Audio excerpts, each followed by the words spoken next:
In the past on this channel, we've talked a lot about the good memories from our childhoods, whether that be classic cartoons, playground rumors, or even popular toys from back in the day. There's something nostalgic about these topics that makes us all want to remember them. But what about the topics you don't want to remember? These are the bad memories relating to things that scared you as a kid, such as an episode of a cartoon that freaked you out, or the unsettling appearance of characters within a TV show. Recently, I've been thinking about some of the stuff that scared me growing up and how those memories never left my head, as we take a look at some resurfaced traumatic media from my childhood. One of the earliest memories I have of being scared as a kid ironically came from one of my favorite toy stores, KB Toys. These stores were similar to Toys R Us in concept, but carried some harder to find brands, and were mostly in malls and shopping centers. Growing up, there was one location only a 5-minute drive away, so I frequently visited, but little did I know that my enemy would appear every holiday season. This is the II Tree, an animatronic Christmas decoration that would sing and dance to holiday songs. When I was a kid, I hated any animatronic toy like this that moved or showed signs of life. But what made the tree so terrifying is that it came to life by surprise. Its eyes would close and blend into its branches until someone walked by the motion detection it had.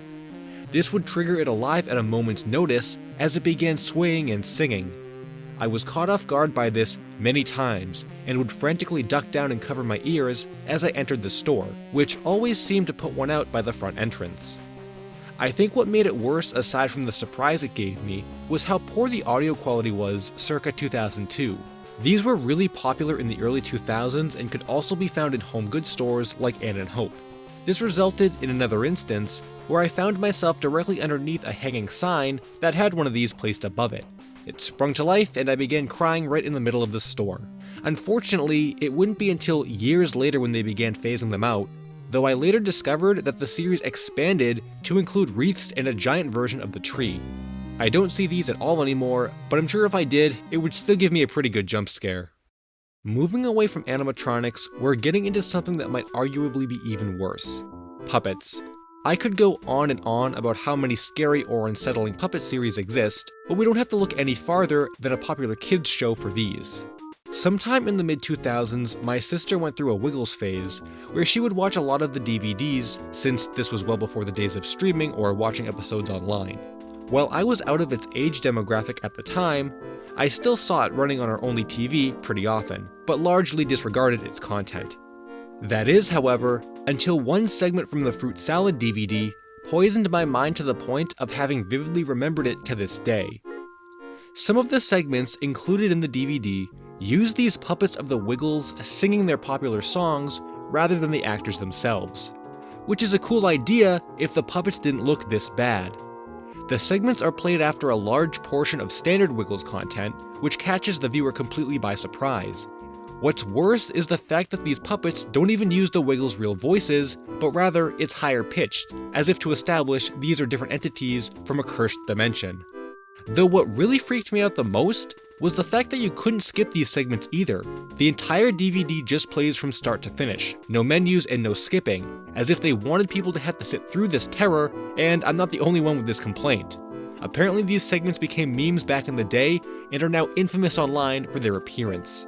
Seriously, I have no idea how these designs were approved, and that they didn't go with the generic Muppet-looking patterns, which would have been much more fun and less unsettling. Puppets and animatronics seem to be a common fear people have, so I'm not in the minority with those. But how many people can say they're afraid of a popsicle stick? I don't know how it happened or why it happened, but growing up, I was terrified of Stick Stickly. That probably sounds like a joke to a lot of people, but it's really not. This show was something I remember being on Nickelodeon back in the day, and something I believe I watched on occasion. But over the years, as my memory of the show began to fade, the image of Stick Stickly became an antagonist to me. I started to become more and more afraid of the simplicity of his design and the seemingly desolate world he lived in. It got so bad I would have nightmares where Stick Stickly would be hiding in the hallways of my house, waiting to attack me. And on the contrary, there would be moments where I'd snap him in two with only my hands, ending his reign for the night. This is something I fought with all throughout my childhood, as he became a recurring character in my dreams, and to this day, I have no idea why it got so bad or lasted for so long. Thankfully, now that I'm older and have also become more familiar with Nickelodeon's history, Stick Stickly has returned to only being a character in the programming of the channel, and not a threat. But it's nice to have moved on from this childhood fear, as became the case for all of these traumatic memories. Hey guys, I hope you enjoyed the video. Be sure to check out some of my other game-related Lost Media videos. Thanks for watching, and until next time, Finn.